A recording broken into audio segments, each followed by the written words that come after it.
जय हिंद, वंदे मातरम। नमस्कार साथियों, क्रांति कथा के 34वें भाग में आपका स्वागत है। मैं हूं आपके साथ आपका मित्र योगी माथुर। आज हम बढ़ रहे हैं महान क्रांतिकारी राम प्रसाद बिस्मिल जी के क्रांति कथा के अंतिम भाग की ओर। अभी तक आपने जाना कैसे साहस, सूझबूझ, बुद्धिमत्ता से उन्होंने काकोरी कांड किया, सरकारी खजाना लूटा था देश को आजाद कराने के लिए। उसी में कुछ साथियों के टूटने से, लड़ने से, बिकने से, गद्दारी करने से बाकी क्रांतिकारी साथी पकड़े गए थे। कुछ एक सबूत वहां पर छूट गया था, चद्दर के माध्यम से पुलिस उन तक पहुंच गई। तो हवा बढ़ते हैं आज अंतिम भाग की ओर।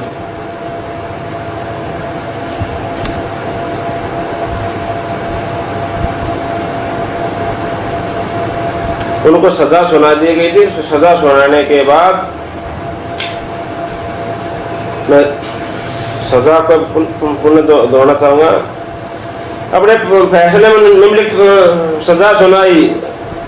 1 नंबर राम प्रसाद बिस्मिल फांसी, 2 नंबर रोशन सिंह फांसी, 3 नंबर राजेंद्र लोहड़ी फांसी, 4 नंबर राजेंद्रनाथ सालन काला पानी, 5 मंथवनाथ गुप्त 14 वर्ष का कारावास, 6 पे योगेंद्र चंद्र चटर्जी 10 वर्ष का कारावास, 7 पे मुकुंद लाल 10 वर्ष का कारावास, 8 पे गोविंद शरण 10 वर्ष का कारावास, 9 पे रामकुमार सिंह 10 वर्ष का कारावास, 11 पे विष्णु सुरेंद्र 7 वर्ष का कारावास, सुरेंद्र भट्टाचार्य 7 वर्ष का कारावास, 13 नंबर पर भूपेंद्र नाथ सालन 5 वर्ष का, 14 नंबर पर राम दुलारे त्रिवेदी 5 वर्ष का कारावास, 15 नंबर प्रेम कृष्ण खन्ना 5 वर्ष का कारावास, 6 नंबर पर रामनाथ पांडे 5 वर्ष का कारावास, 7 पर गणवेश चटर्जी 4 वर्ष का कारावास, 6 पर बनवारी लाल इकबाली का वहां होने पर 5 वर्ष का कारावास, 9 पर सचिंद्र नाथ विश्वास प्रणाम न मिलने से बरी, 20 हर गोविंद आत्मा प्रणाम न मिलने से बरी, 21 शेख दामोदर स्वरूप अत्याधिक बीमार होने से बरी, 22 नंबर पर बनवारी लाल मुखर्जी होने कारण बरी, 23 नंबर पर इंद्र भूषण मित्र मुखर्जी मुखबिर होने के कारण बरी, 24 नंबर पर सत्येंद्रनाथ पक्षपात में पकड़े जाने पूर्व मद में आजन्म काला पानी, 25 बसपा गुल्ला खां बाद में पकड़ जाने पर पूर्व मुकदमे में फांसी, 6 पर चंद्रशेखर आजाद कभी पकड़े नहीं गए। जय हो। फैसले ये कुल 26 क्रांतिकारी इस काकोरी कांड में जो पकड़े गए थे, किसी को काला पानी, किसी को फांसी, यानी तहस नहस मसला और कुछ नहीं। आप समझ सकते हो जब इतनी दूर से यहाँ पर शासन चलाने आए हैं तो हाथ जोड़ के तो शासन चला नहीं सकते, शासन छीन नहीं सकते। और हाथ जोड़े सब ये देश के इतने बल्ले ना कि दे दे वो तो क्रूरता से, बुद्धिमत्ता से, साजिश और षड्यंत्रों के तहत इस देश को कब्जा और उनकी क्रूरता क्रांति कथा में प्रकट हो रही है। क्या इनसे मैं ये जाने राम प्रसाद बिस्मिल जी के क्रांति कथा करने के बाद फैसले कुछ आप क्रांतिकारियों को पहले से ही था। उन्हें आश्चर्य हुआ था कि रोशन सिंह की फांसी का दंड सुनकर, क्योंकि वह काकोरी एक्शन में सम्मिलित नहीं थे, उसके लिए फांसी का दंड सुन रोशन सिंह ने जज साहब को धन्यवाद दिया। फैसला सुनने के बाद अदालत में क्रांतिकारी एक दूसरे के गले लगकर मिलने लगे। जो छोटे थे उन्होंने बड़ों के पैर छुए। कुछ लोग छिप कर पुष्पहार ले गए थे। जिन्होंने फांसी की सजा सुनाई गई थी उन्हें पुष्पहार पहनाए गए थे। फैसला सुनने के पश्चात जो ही क्रांतिकारी लोग बाहर निकले, जनता उसके स्वागत के लिए झपट पड़ी। जनता ने सभी क्रांतिकारियों को हार फूलों से लाद दिया। कुछ लोग अपने साथ मिठाइयाँ लेकर गए थे। क्रांतिकारियों को जी भरकर मिठाइयाँ खिलाई गई। सब लोगों से विदा लेकर गीत गाते हुए भारत माता की जय, वंदे मातरम का जय घोष करते हुए क्रांतिकारी गाड़ी में बैठकर जेल की तरफ चल दिए। ये बहुत बड़ी बात है। जनता ने स्वागत करा, उसको स्वीकारा उनके तप त्याग और संघर्ष को। जबकि जनता इतनी समझदार, उसके इतना तो उसको देख कर सुनकर समझ लिया करते, खाई सामने वाला जो कर रहा है देश के लिए कर रहा है, हमारे लिए कर रहा है। आज की जनता इतनी स्मार्ट हो गई है, वो भागने को तो तैयार है। कोई जेंटलमैन भाग तो सकते हैं लेकिन समझ नहीं सकते। ये अपनी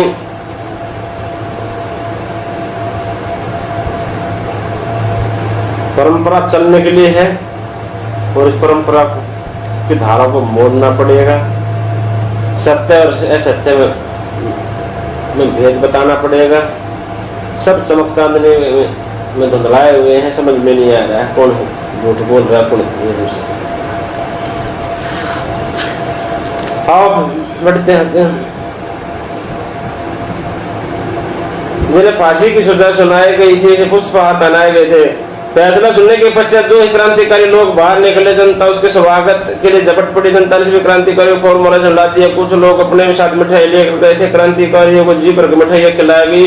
सब लोगों ने विदा लेकर गीत गाते हुए भारत माता की जय, वंदे मातरम का जय घोष करते हुए क्रांतिकारी गाड़ियों में बैठ कर जेल की तरफ चल दिए। फैसला दिए जाने के पश्चात उसी दिन क्रांतिकारियों को पथक पथक कोठरियों में रखा जाने लगा, किंतु सभी के आग्रह से उस दिन उन्हें एक साथ ही रहने की अनुमति मिल गई। उस रात उसने जश्न मनाया और मस्ती से गीत और भजन गाते रहे। अगले दिन उन्हें पृथक पृथक कोठरियों में रखा गया। फांसी की सजा पाए हुए क्रांतिकारियों में से राम प्रसाद बिस्मिल को गोरखपुर, रोशन सिंह को इलाहाबाद और राजेंद्र लोहड़ी को गोंडा जेल में भेजा दिया।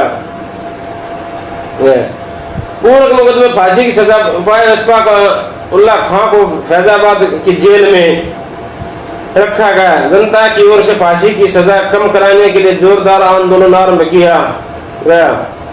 केंद्रीय असेंबली के सैकड़ों सदस्यों के हस्ताक्षरों से युक्त आवेदन पत्र सरकार को दिए गए, पर कोई परिणाम नहीं निकला। क्रांतिकारियों की ओर से अपील की गई थी और मामला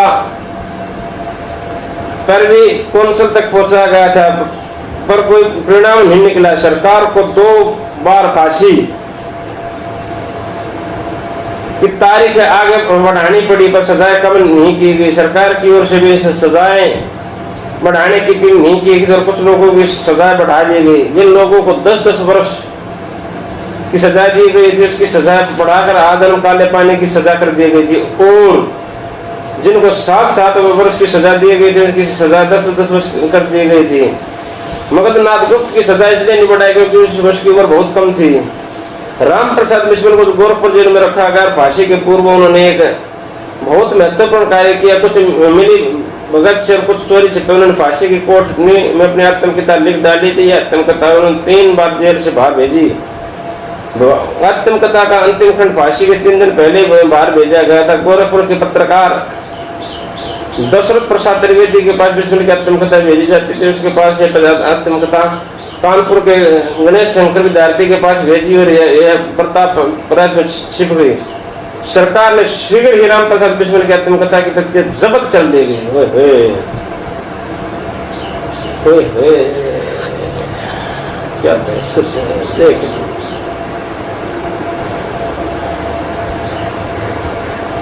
उनकी सोच, उनकी कायरता पूरी सोच, साजिश पूरी सोच। इकट्ठे वीर नौजवानों को फांसी पर लटका दिया गया, लेकिन उसके विचारों को भी कुचला जाए। शरीर तो कुचल दिया लेकिन विचारों को भी कुचला जाए।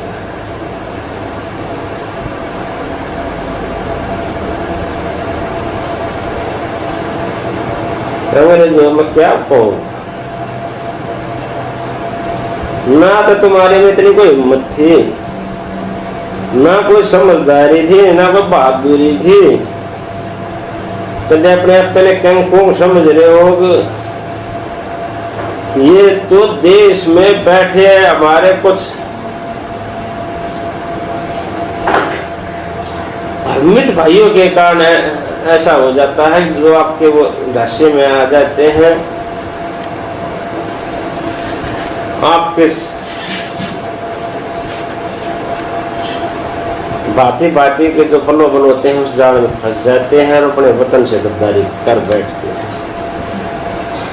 ना गारंटेड में लिख कर दूं इस देश का आपके साथ शामिल नहीं हो जाए, देश पर राज करके दिखा दे।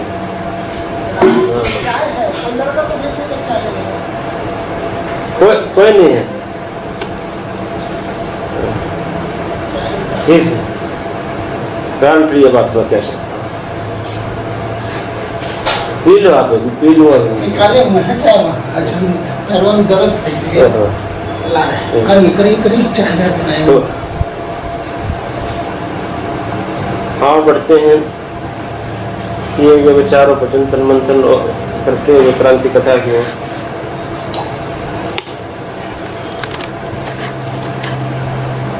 तो उसकी बहुत कम थी।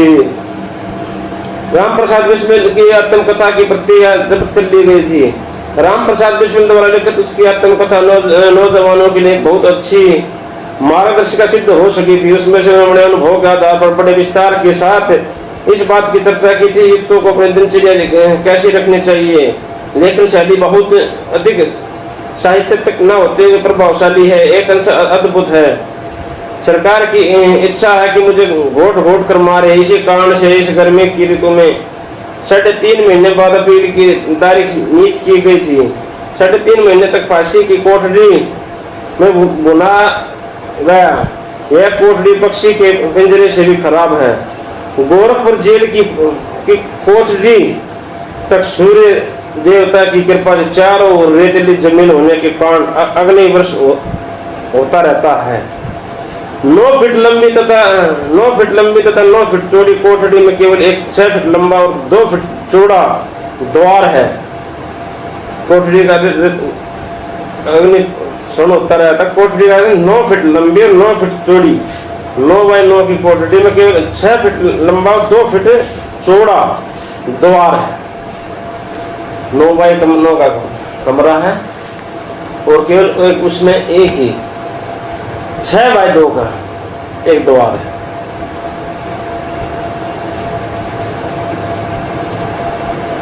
मित्रों कल्पना कर सकते हो कैसे उसने देश के लिए पल पल पल पल पल पल पल पल पल पल पल पल वहां कष्टदायक काटे। हमारे लाइट भाग जाए तिल मिला जाता है सब कुछ।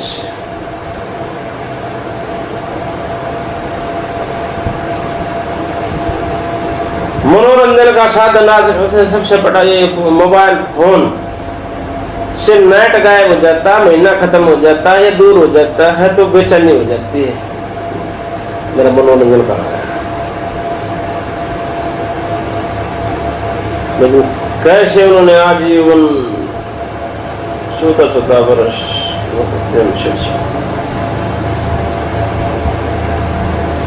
इस देश के साथ अन्याय, बलिदानियों के बलिदानों के साथ अन्याय है और ये होना नहीं है। चलो पढ़ते हैं क्रांति कथा के शेष भाग की ओर। एक अंश अधिकृत था।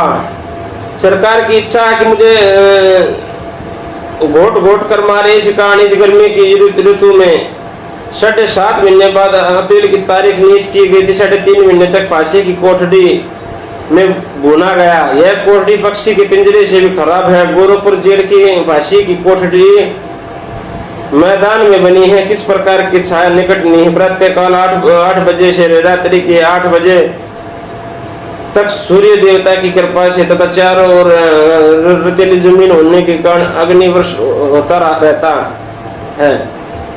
9 फीट लंबी तथा 9 फीट चौड़ी कोठरी में केवल एक 6 फीट लंबा 2 फीट चौड़ा द्वार है। पीछे की ओर जमीन में 8 या 9 फीट की ऊंचाई पर एक 2 मीटर लंबी और 1 फीट चौड़ी खिड़की। इस कोठरी में भोजन, शतान, मल मूत्र त्याग तथा शयन आदि होता है। मच्छर अपनी मूत्र ध्वनि रात भर सुराहा करते हैं। बड़े प्रयत्न से रात में 3 या 4 घंटे निद्रा आती है। किसी एक दिन एक 2 घंटे ही सोकर निर्वाह करना पड़ता है। मिट्टी के पात्रों में भोजन दिया जाता है और बिछाने में 2 कंबल मिले। बड़े त्याग का जीवन है। साधना के सब साधन एकत्रित है। प्रत्येक क्षण शिक्षा दे रहा है। अंतिम समय के लिए तैयार हो जाओ, परमात्मा का भजन करो। जय हो, जय हो। ये है इनका शक्ति के स्रोत, परमात्मा के भजन। और वही प्रेरित करता है, वही चलाता है। आम सोच, आम बुद्धि, आम एक नागरिक के ये बस की बात नहीं। ये अद्भुत हुतात्मा है। 9 अगस्त 1927 को राम प्रसाद बिस्मिल को फांसी के फंदे पर झुलाया जाना तय था। होते हुए 18 अगस्त का दिन आ गया। बेटे से अंतिम मिलन के लिए बिस्मिल के माता पिता गोरखपुर जेल पहुंचे। द हिंदुस्तान रिपब्लिकन्स एसोसिएशन का एक नौजवान सदस्य शिव वर्मा बिस्मिल से भेंट करना चाहता था। उसके खिलाफ भी गिरफ्तारी का वारंट था। यह किसी भी मूल्य पर अपने दल के वरिष्ठ नेताओं के अंतिम दर्शन करना चाहता था। वह बिस्मिल की मां के पास पहुंचा और बोला, मां, मैं अपनी पार्टी का सदस्य हूं और अपने नेता बिस्मिल जी के अंतिम दर्शन करना चाहता हूं। तो चलो ना बेटा। कोई पूछेगा तो कह दूंगी ये मेरी बहन का बेटा है। बिस्मिल जी की माता जी की बहन का बेटा मनकर शिव वर्मा भी गोरखपुर जेल में जा पहुंचे। बाप बेटे का मिलन एक ऐतिहासिक मिलन था। मां को मालूम था कुछ घंटे पश्चात ही उसकी गोद उजड़ जाएगी, पर उसने धैर्य और संयम से काम लिया। वह उसी प्रकार संसार से विदा ले अपने पुत्र से मिली जिस प्रकार कोई वीर माता अपने पुत्र को देश के शत्रुओं के साथ युद्ध करने के लिए भेज रही हो। जय हो। अपनी मां को इस प्रकार धैर्य धारण किए हुए देख कर शव बिस्मिल की आंखें सजल हो गई। मां ने जब अपने बेटे को इस दिशा में देखा तो अपने हृदय को और भी कठोर करके है पर बोधन करने लगी। मैं तो समझती थी तुम अपने पर विजय पाई है, किंतु यहाँ तो तुम्हारी कुछ और ही दिशा है। जीवन प्रेम देश के लिए आंसू बहाकर अंतिम समय तुम मेरे लिए रोने बैठे हो। इस कायरता से क्या होगा? तुम्हें वीर की भांति प्राण देकर मैं अपने को धन्य समझूंगी। मुझे गर्व है इस गए गुजरे जमाने में मेरा पुत्र देश के लिए प्राण दे रहा है। मेरा काम तुम्हें पाल कर बड़ा करना है। इसके बाद देश की संपत्ति हो गए और उसी के काम आ रहे हो। तुम्हें जाते हुए देख मुझे निश्चय मात्र भी संताप नहीं है। जय हो। माँ के इन शब्दों को सुन राम प्रसाद ने अपने सफाई देते हुए बोले, माँ, तुमने मेरे हृदय को भली भांति जानती हो। क्या तुम समझती हो कि मैं तुम्हारे लिए रो रहा हूँ अथवा इसलिए रो रहा हूँ कि कल मुझे फांसी हो जाएगी? यदि ऐसा है तो मैं कहूँगा कि जननी होकर तुम मुझे पहचान ना सकी। तुम कहूँगा कि जननी होकर कि तुम मुझे पहचान ना सकी।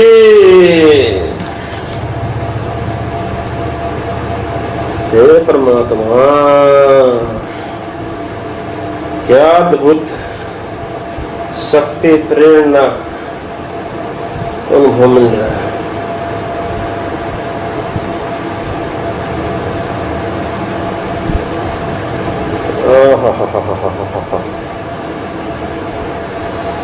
जैसे आग के पास पहुंचते ही घर पिघलने लगता है, ठीक उसी प्रकार तुम्हें उस ईश्वर के प्रति कृतज्ञता और प्रार्थना के रूप में है जिसे मैं यह मांग रहा हूँ कि जन्मों जन्म तक तुम ही मुझे माँ के रूप में मिले। नौजवान शूरमा को आगे करते हुए बिस्मिल से बोली, ये तुम्हारी पार्टी का आदमी है, पार्टी संबंधित जो बातें करनी है वो इससे कर सकते हो। बिस्मिल तो सब कुछ पहले से समझ गए थे, केवल इतना ही कहना था, अब तो पार्टी का भार उन्हीं लोगों पर है, अपनी विवेक बुद्धि से ये लोग सब कुछ अच्छा ही करेंगे। इसी समय राम प्रसाद बिस्मिल के पिता भी यहाँ पहुंचे। उसका ख्याल था कि बिस्मिल की माता अपने बेटे को देखकर धाड़ धाड़ मार कर रो पड़ेगी, इस कारण वे अपने साथ नहीं ले गए थे। पर उन्हें दृश्य देखकर आश्चर्य होता है, वो अपने बेटे के साथ पहले से ही मौजूद है और एक नारी दुर्लभ धैर्य का परिचय देते हुए अपने बेटे को से अंतिम भेंट कर रही है।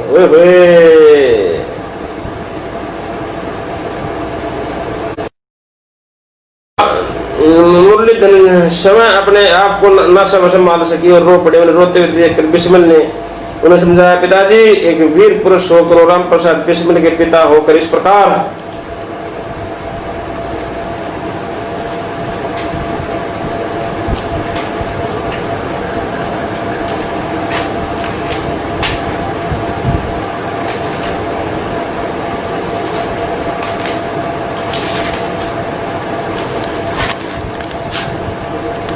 रोना आपके लिए शोभा नहीं देता। आपके सामने ही माता जी इतने धैर्य और संयम का परिचय दे रही है, आपको इससे सबक लेना चाहिए। बेटे का समय समाप्त होगा तब माता पिता अपने पुत्र के लिए दुआ मांगते हुए विदा हो गए। 1917 का भोर होते ही गोरखपुर जिले की कालकोटड़ी से निकाल कर राम प्रसाद बिस्मिल को फांसी कर ले जाया गया था। कुछ मंत्रों को जाप करते हुए फांसी के तख्ते पर चढ़ी हुए तब उन्होंने पूछा गया कि तुम्हारी अंतिम इच्छा क्या है, तो उन्होंने कहा, मैं अंग्रेजी साम्राज्य का विनाश चाहता हूँ। यह कहकर उन्हें आसमान की ओर देखते हुए कहा, मालिक तेरी रजा रहे और तू ही तू रहे, बाकी ना मैं रहूं ना मेरी आरज़ू रहे। जब तक कि तन में जान रंगों में लहू रहे, तेरा ही जिक्र तेरे ही जुस्तजू रहे। जय हो। ये उन्होंने अपने पंक्तियों में लिखा गया है, पल पल तेरे ही आगोश में रहूं, तेरे ही बारे में सोचूं, तेरे ही लिए में समर्पित रहूं। अन्यथा मुझे जीवन जीने का कोई लक्ष्य नहीं दिख रहा हो, कोई माध्यम कोई साधन कोई सहारा न हो। मुझे केवल मातृभूमि के लिए ही चिंतित और समर्पित रहना चाहिए। मित्रों, ये बातें जो चल रही है ना, सेम मेरे साथ हो रही है और आप इसको आपको इसलिए बता रहा हूँ, जो अपने अंदर की महसूस की जो बात है किसी को बताया नहीं जाएगा तो दूसरा सामने वाला कैसे महसूस करेगा। ये ना अपने मुंह में मिट्टी वाली बात है ना और कुछ है, ये एक सत्य है और उज्जवल भाव से इसको आपके समक्ष रख रहा हूं, अपना नैतिक कर्तव्य समझते हुए, अपने राष्ट्रीय कर्तव्य समझते हुए, अपने जितने भी अपने समझ है उस समझ के आधार को समझते हुए।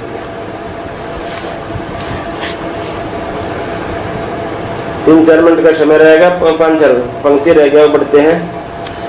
फांसी का फंदा राम प्रसाद बिस्मिल के गले में डाल दिया गया। जल्लाद ने लीवर खींचा, तख्ता नीचे गिरा और बिस्मिल का शरीर फंदे के सारे आधार में झूलने लगा। यह जीवन ज्योति जो सन 1897 यानी कि 19वीं शताब्दी 3 साल पूर्व 1897 में ज्वलंत हुई, सन 1927 में देश हित में विलीन होगी। अच्छा जी, 1897 में ज्वलित हुई थी जब उनका राम प्रसाद बिस्मिल जी की जयंती यानी जन्म दिवस, और सन 1927 में देश के हित में विलीन हो गई थी, यानी कि 27 और 3 वो हो गए 30 साल का गबरू नौजवान तक तंत बोलता हो, जमन रोम रोम में तो फूटती हो। उस समय वो फांसी के फंदे पर झूम गया। अब की तरह फपोरे छतोरा के तरिया नहीं है। ठीक, जो लगा 50 इंजेक्शन खाली छाती फैती में लोग फूल फाल अंडे पंडे खा रहे, मांस कब कबाड़ खा गए, खोया पे करे एक दूसरे न फफेड़न की सोचे हैं, बर्तन की सोचे हैं, उनके लिए नहीं। बर्मा शरीर मान खूब खवा रखा, घी दूध है, दही मक्खन अपने हाथ तक खवा रखे। बर्मा शरीर कसरती शरीर मारे देश 2-2-3-3 बना उसमें ऐसे ऐसे गबरू जवान देश के लिए फांसी झूम रहे हैं, अरे देश का ऐसे डमरू बज रहा है, ऐसे इसको पूरा कर लेते हैं तो राष्ट्र मिल तो कर लेते थे। सन 1997 में जलवित हुई, सन 1927 में देश हित में विलीन हो गई। यह जीवन ज्योति कभी कभी किसी हृदय में भ्रातृभूत होकर उसे मनोमार्ग दिखा जाती है।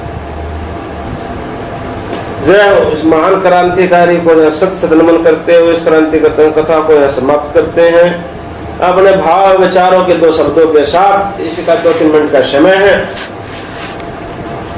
मित्रों, आज महान क्रांतिकारी राम प्रसाद बिस्मिल जी की क्रांति कथा का अंतिम भाग समाप्त हुआ है। इस उपलक्ष्य में अपने अंदर उठने वाली सैकड़ों हजारों लाखों करोड़ों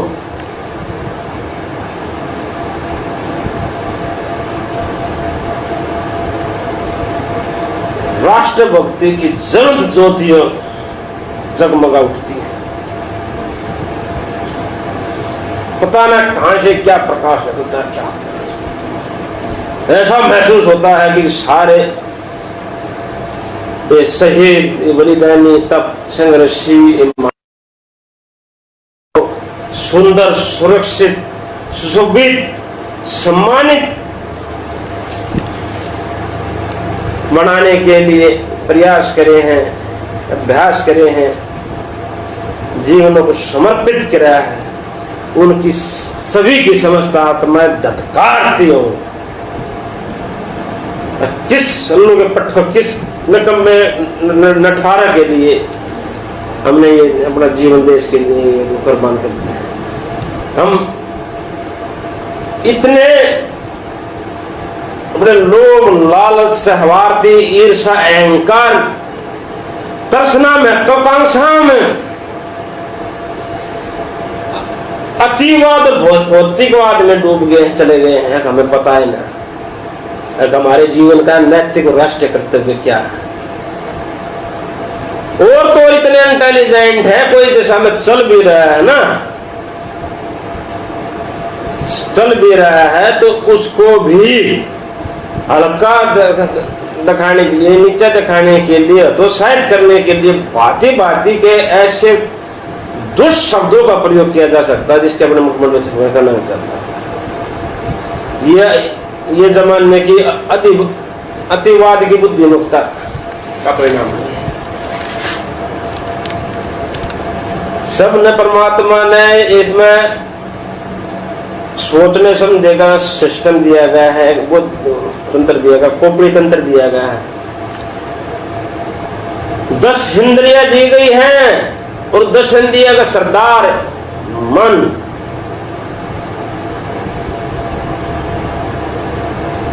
उनका सरदार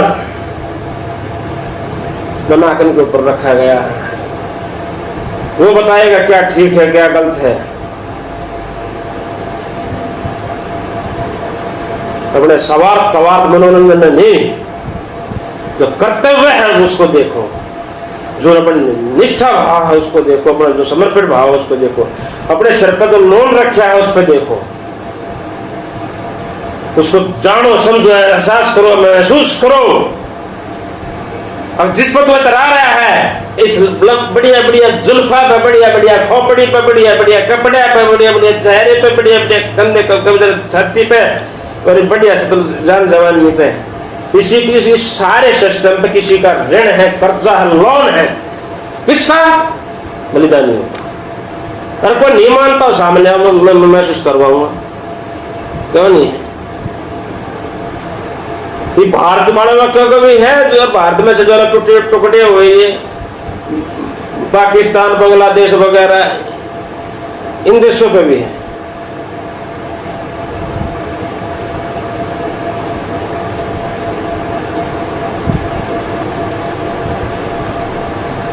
आध्यात्मिक रूप से, नैतिक रूप से, राष्ट्रीय के रूप से, मानवता के रूप से हर प्रकार से सिद्ध कर दूंगा कि हर भारतवासी के ऊपर बलिदानियों पर ऋण है, शहीदों का कर्जा है, फ्रीडम फाइटरों का लोन है।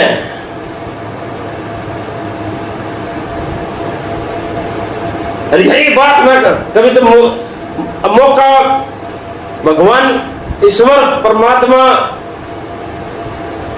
और देश प्रेमी बंधुओं के साथ सहयोग और आशीर्वाद से जब मौका आएगा, यही बात मैं लाल किले कुतुब मीनार की छात पर था और जहां जिसकी चोटी का वहां से बोल सकता हूँ, खुलेआम बोल सकता हूँ, सरेआम बोल सकता हूँ, दूर दूर तक चारों तरफ का कितने सर दिखते हो, उन्हें क्या क्या बोल सकता हूं कि हमारे सर पर कर्जा है और है। जब तक हम उन्होंने क्योंकि किस लिए जान दी थी, क्यों क्या चाहते थे वे, जब तक उनका उद्देश्य पूरा नहीं होता, जो कर्जा नहीं होता। तो कर्जा तो उसका तब भी मानना चाहिए और उनको एक प्रेरणादायक आदर्श के रूप में सदैव हमारे चित्त में, हमारे ध्यान में, हमारे पाठ्यक्रम में, हमारे समाज में, हमारे हर जगह चौक चौराहे बेलालतू फालतू नकली नौटंकी लूट खसोरा का नाम हटा के भगाओ। जिसने भी इस देश के लिए, धरा के लिए, मानवता के लिए, इस राष्ट्र की आन बान शान स्वाभिमान के लिए संघर्ष किया और उनका सभी के नाम से सामने आना चाहिए, पाठ्यक्रम में आना चाहिए, ताकि इस देश की मजबूती रास्ते तो सदैव सदैव के लिए विद्यमान हो जाए, उसको कोई सपने में कोई हराने वाला ना हो। मित्रों, ये तो थी अपने देशवासियों को और अपने आप को संदेश देने वाली बात, एक विनती करने वाली बात, एक प्रेरित करने वाली बात। अब बात करता हूं एक और बहुत खतरनाक बात करने जा रहा हूं। मित्रों, अंग्रेजों ने जिस क्रूरता से हमारे प्यारे भारतवासियों के साथ, हमारे भाई और बहनों के साथ दुर्व्यवहार किया गया,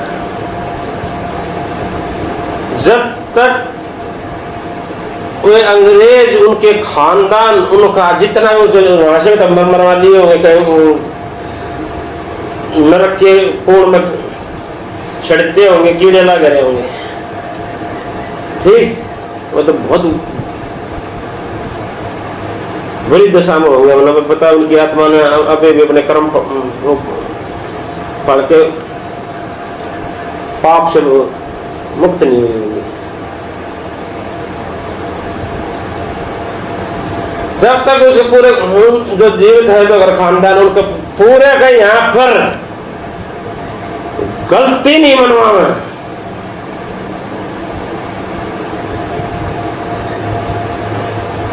अब हाँ, हमारे बड्डा ने तुम्हारे बड्डा पे, क्रांतिकारियों पे, देशभक्ता पे, उन बलिदानियों पे क्रूरता करी थी, मानवता करी थी, अन्याय अत्याचार करा था। जब तक इंग्लैंड के साथ कोई संधि नहीं होनी चाहिए। और ये क्या है, विदेशी कंपनियां, तो विदेशी कंपनियां तो जानता ना, कहना चाहता ना, कुछ कहता नहीं उस विषय में, लेकिन एक बात दिल ठोक कर, छाती ठोक कर विषय का, जो देश का दुश्मन कर देते हैं उनसे तो अब अवश्य व्यापार की संधि तोड़ देनी चाहिए।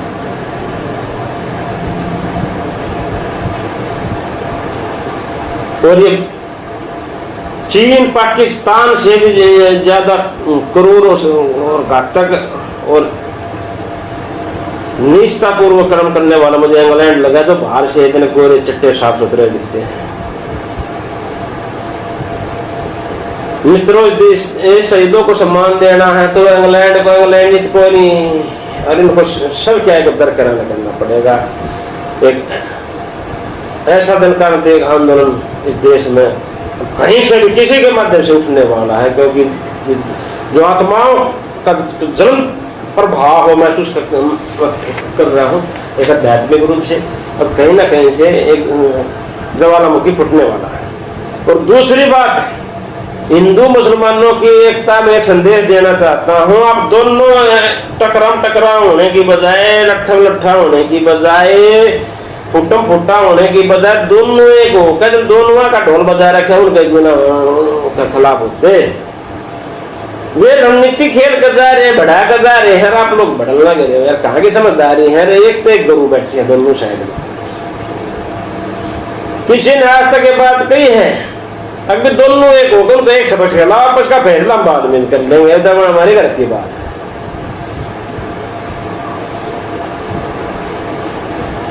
और इस बात को भी मैं आपके सर्व क्रांति कथा के माध्यम से, फेसबुक के लाइव के माध्यम से निकालना चाहता हूं। इस बात को मैं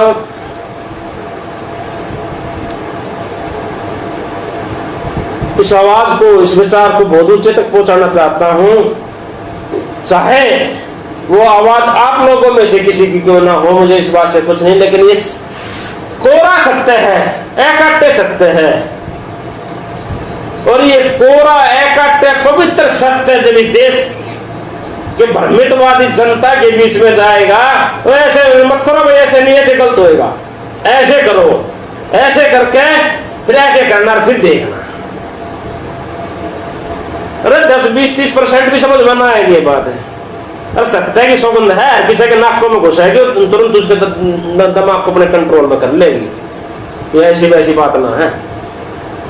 आपको लक्खी ओढ़ है, मेरे 4-5 मेरे मुनि घूम रहे हैं, लग करते हैं, मैं बोल लो ठीक। ये अंदर की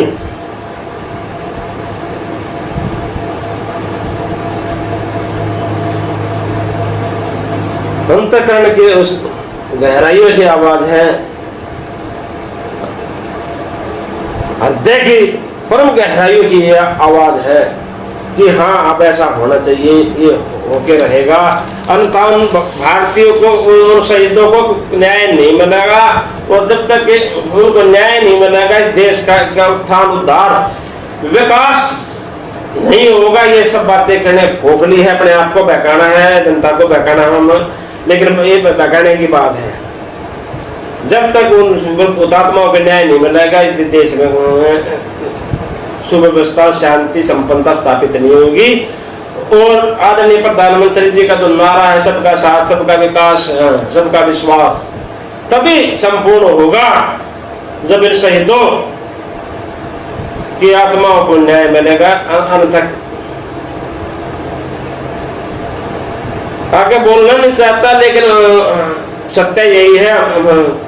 हम तो चाहे देश का किसी न किसी से उद्धार हो जाए, उत्थान हो जाए, जिसकी देश की एकता, महानता, अखंडता और सभ्यता बनी रहे, इस देश का गौरवशाली इतिहास जीवित रहे, और पुण्य विश्व का मार्गदर्शन करता रहे। और शायद अब ये समय आ गया, और ऐसा नहीं हुआ, ये देश इस विश्व का मार्गदर्शन नहीं कर पाया, तो ये पूरी दुनिया में नाश और गर्त में है। ये भी एक ईश्वर की वाणी है, बिल्कुल। इसमें सिर्फ मैं एक माध्यम बनकर आपको समर्पित करने की है कि ऐसा नहीं होया तो विनाश निश्चित है। से जुड़े हुए हैं, आप उनसे किसी से इस विषय में राय ले सकते हैं। ये अटल एकाट्य तीसरा सत्य है आज का। तो मैं चाहूंगा कोई इस बात पर प्रश्न उत्तर पर और कोई पूछना चाहे, जानना चाहे तो सामने आए, हम भी आपके माध्यम से अपने ज्ञान और जानकारी बढ़ाएंगे, अपना उत्साह बढ़ाएंगे, विचारों का आदान प्रदान करेंगे। किसी भी प्रकार के सुझाव, शिकायत, सहयोग, मार्गदर्शन, आशीर्वाद के लिए हम अपेक्षित रहेंगे। आप दिल खोल कर अपने विचार रखिए, जो भड़ास है, अच्छी बुरी जो है वो सामने निकालिए, हम सुनने के लिए तैयार हैं। क्योंकि हम अपने यश अपयश, लाभ हानि, जन्म मृत्यु, मान अपमान सबसे परे उठकर केवल मातृभूमि की रक्षा के लिए आपके चरणों में आए हैं। आप थामो, स्वीकार हो दुकारो, हम अपना कर्म करते न माने चले आए हैं। इन्हीं भावनाओं, शुभकामनाओं के साथ आप सभी को जय हिंद, वंदे मातरम। एक जय कार्य के साथ आज का क्रांति कथा का समापन करेंगे। भारत माता की जय, समस्त बलिदानियों की जय, उन महान वीर वीरांगनियों की जय जिनकी कोख से ऐसे ऐसे अद्वितीय, अद्भुत, अनुपम वीर क्रांतिकारी सपूत पैदा हुए।